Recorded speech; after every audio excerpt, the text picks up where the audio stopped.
Muli isang mapagpalang araw po sa ating lahat. Tayo po ay nagbabalik sa pag-aaral ng salita ng Panginoon. At tayo po ay muling nagpapasalamat sa Panginoon sa panibagong pagkakataon na patuloy niya pong ipinagkakaloob sa atin. Tayo po ay dadako sa ating pag-aaral. Subalit bago po tayo magpatuloy, tayo po muna ay manalangin.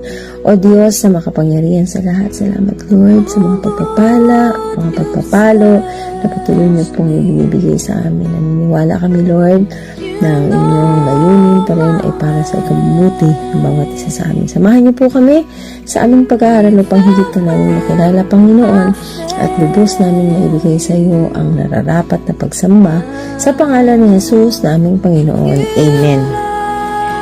Ang Kabanata 15 po ng Aklat ng Leviticus ay tumutukoy sa iba't ibang karumihan ng katawan or sa English ito ay tinatawag na bodily discharge. Ano po? Pag sinasabi po na bodily discharge, ito po ay tumutukoy po sa mga bagay na abnormal, or ito yung tinatawag natin abnormal bodily discharge. Ito po ay literal na lumalabas sa mga sexual organs or private organs ng mga lalaki or sometimes even sa mga babae like halimbawa yung binudugo o kaya yung tulo at marami pa pong iba. Ayan. So, sabi po sa verse 1, sinabi ni Yahweh kina Moises at Aaron, sabihin ninyo ito sa bayang Israel. Ang sino man lalaking may tulo ay ituturing marumi.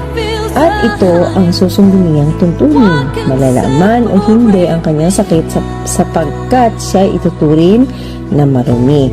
So, ito po makikita natin dito na hindi siya ituturing marumi sa level ng kanyang sakit na ito, kasi ang sabi niya malala man or hindi, talagang considered na po yun na marumi. Same po yun sa kasalanan, diba? Na maliit man or malaki, kasalanan is kasalanan. Okay? At alam din po natin, kapag mga ganito, yung mga bodily or abnormal body discharge, ay kinoconsider din po na contagious siya, nakakahawa. Kaya naman, ay siya rin ay pinagbabawalan din, na makahalubilo sa ibang tao. Alam mo po, talaga napakasagrado talaga ng sex, kasi talaga po, dito saan ba nakukuha yung tulo or ano mo mga sexual transmitted disease. Yan po ay kapag ang tao ay hindi na kontento sa isang partner. So talagang dito natin makikita talaga na yung sex ay designed, under marriage. Ayan. Verse 4, sabi ko dito, ang alinmang higaan at upuan gamitin niya ay tuturing na marumi. Sino man makahipo sa higaan nito ay dapat maligo at magbihis, lalabhan niya ang kanyang damit at ituturing siyang marumi hanggang gabi. Ngayon din ang dapat gawin ng umupo sa inupuan ng may tulo. Lalaban din ang damit, maliligo at magbibihis at ituturing na marumi hanggang gabi. Ang humawak sa may sakit na tulo ay dapat maligo at magbihis. Lalabhan niya ang kanyang damit at ituturing siyang marumi hanggang gabi. Sino mang maduraan ng mga ganitong sakit ay dapat din maligo at magbihis. Lalabhan niya ang kanyang damit at siya ituturing marumi hanggang gabi. Ituturing ding marumi ang upuan na ginamit ng hayop na sinakyan niya. Ang sinumang makahipo sa anumang bagay na kanyang hinigan ay ituturing na marumi. Ang sinuman magdala ng kanyang inupuan ay dapat maligo at magbihis. Lalabhan niya ang kanyang damit at ituturing siyang marumi hanggang gabi. Ang sinumang mahawakan ng lalaki may sakit na tulo na di muna naghugas ng kamay ay dapat maligo at magbihis. Lalabhan niya ang kanyang damit at ituturing siyang marumi hanggang gabi. Ang mga sisidlang nangyari sa putik na mahipo niya ay dapat basagin. Kung sisidlang kahoy, dapat naman ito hugasang mabuti. So dito po talaga makikita natin may level ng karumihan, ang tao una yung yung tao mismo na dinudugo o yung tao mismo na mayroong ganitong bodily abnormal bodily discharge, no? Yung mga may tulo, yan. So, sila yung first level. Samantalang yung second level naman, ito yung mga tao na nagkaroon ng contact, no? Doon sa taong may ganitong sakit, no?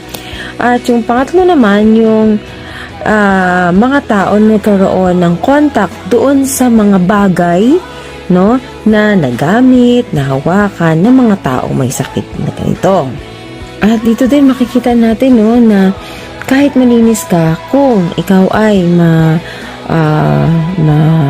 kakaroon ng contact, no, maduraan ka, so you are also considered na marumi. So, ganun katindi si Lord. Bakit kaya na ito ganito kahigpit? Ano po? So, ito po yung pagpapatunay na ang ating Diyos ay banal, no? At talagang nais niya po yung kabanalan, hindi yung karumihan sa atin. At dito po makikita talaga natin yung kalikasan ng tao, no? Na meron talaga tayong kalikasan at yun ay karumihan. Ano po?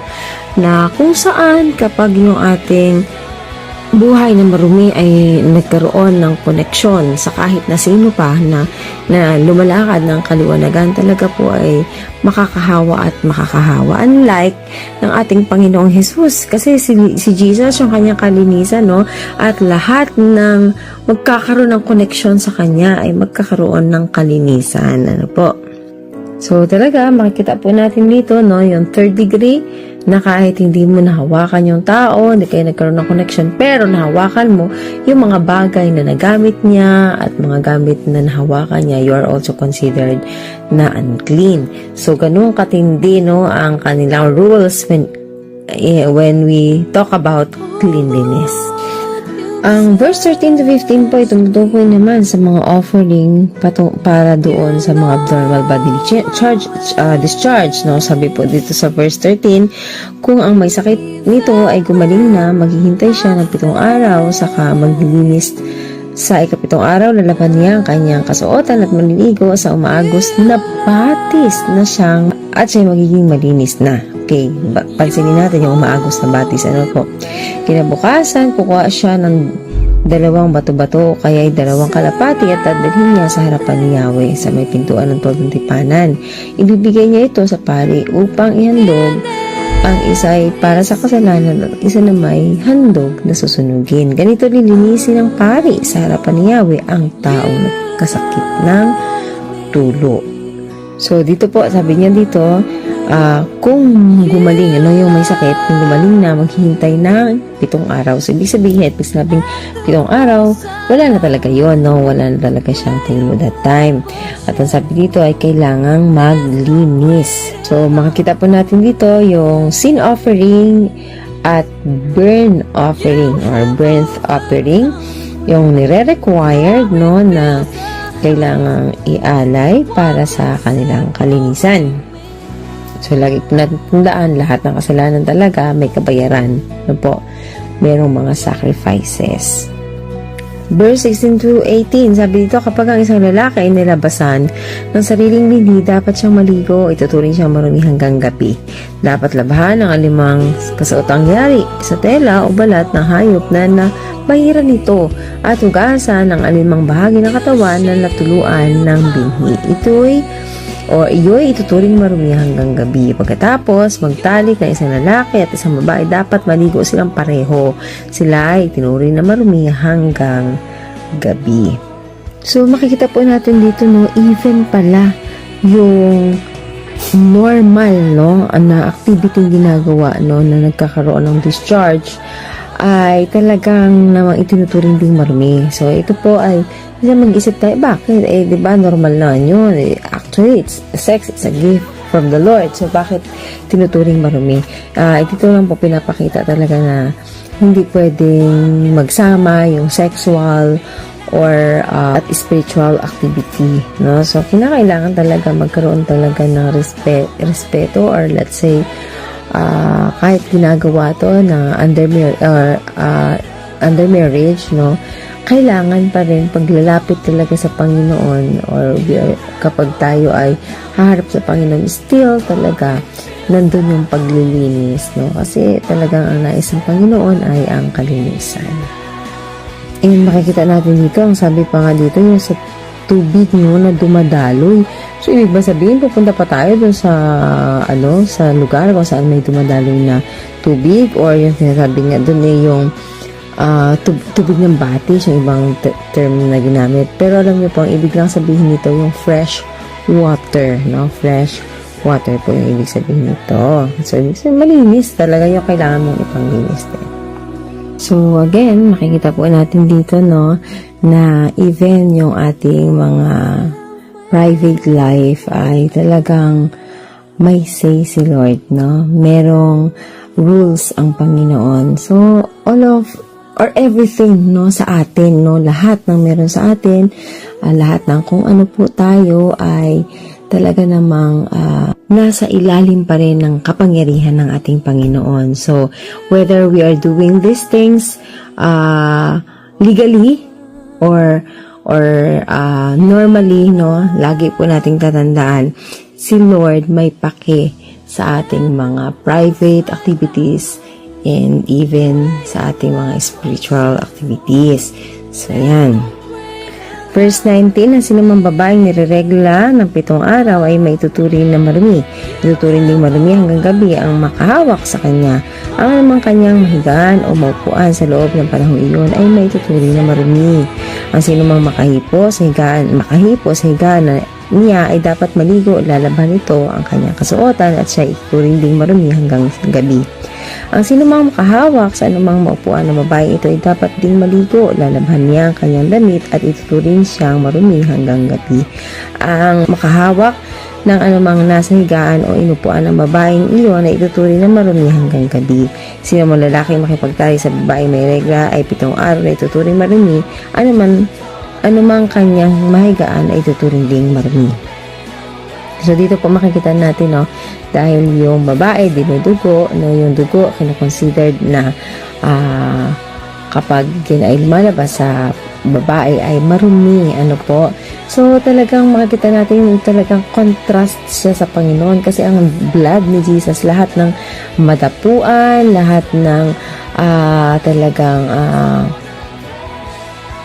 madita ng blood ng Panginoon ay nalilinis, no? Samantalang ang blood ng tao, especially po when it talks about the menstruation po, ay tinuturing marumi. So, diba? Laki ng difference ng blood ng tao at blood ng Diyos. Yan. Dito rin makikita natin, kahit pa asawa mo yan, or lalo pag hindi mo asawa, kapag nakipagtalik ka sa babaeng nireregla, you are also considered na marumi. So, ganon, no? Ganon ka strict at ganon ka holy si Lord.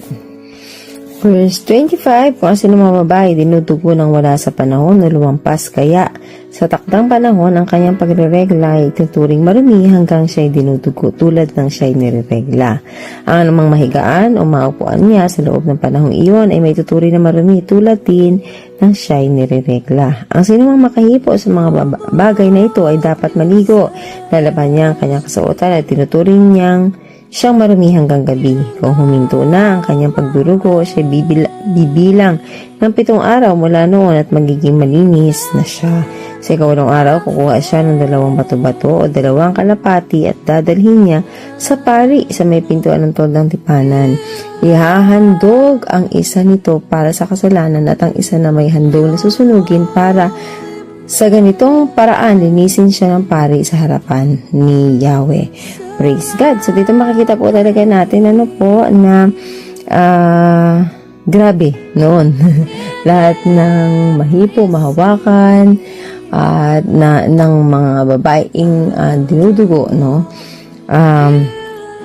Kahit wala pa yung panahon ng kanyang menstruation, ay tinuturi na pong madumi. So, yun po yung kapanahon noon na kasi ang dugo talaga ng tao that time is marumi, no? Samantalang sa ating panahon ngayon, lahat po yan ay nilinis ng ating Panginoon. Kaya muli po, sana tayo ay may natutunan sa Kabanata 15 ng Leviticus at sana po patuloy tayong pagpalain ng ating Panginoon. Muli po, kay Jesus ang papuri.